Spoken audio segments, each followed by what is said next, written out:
আশকোনার হজ camp সকাল 8:45। নিজ নিজ প্রস্তুতি ও কাজে ব্যস্ত হজ যাত্রীরা। সেই ব্যস্ততার মাঝেই ঘটে এক অপ্রত্যাশিত ঘটনা।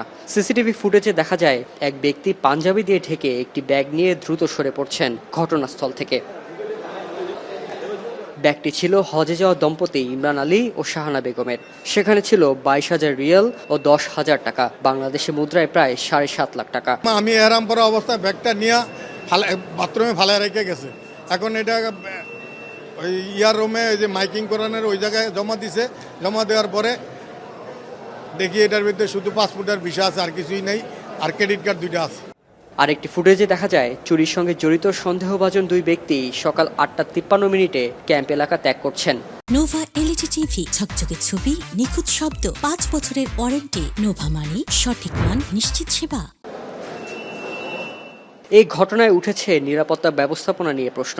যেখানে ক্যাম্পে প্রবেশের জন্য বাধ্যতামূলক কার্ড প্রদর্শনের নিয়ম রয়েছে, সেখানে এমন ঘটনা কিভাবে ঘটলো তা নিয়ে উদ্বেগ প্রকাশ করেছেন সংশ্লিষ্টরা। সংশ্লিষ্ট আইনশৃঙ্খলা রক্ষাকারী বাহিনী সহ সবাইকে নিয়ে আমরা কিন্তু এই বিষয়ে অত্যন্ত আন্তরিকভাবে চেষ্টা করছি, যাতে এই ঘটনা সুষ্ঠুভাবে উদ্ঘাটন করে অপরাধীদেরকে আইনের আওতায় আনা যায়।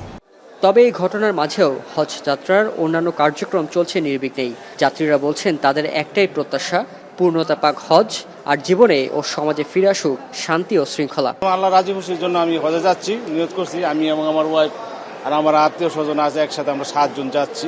কোনো সমস্যা নাই আমাদের, আমরা সুন্দরভাবে আসতে পারলাম এবং এখানের পরিবেশও সুন্দর লাগতেছে। গুনাহ পাপ সবকিছুই এবং শান্তি সুখ সমৃদ্ধি কল্যাণ বয়ে আসুক, এটা আমাদের কামনা।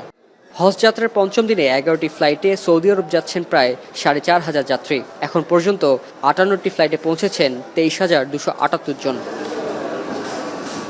শাহরিয়ার জামান পুলক, এখন, ঢাকা।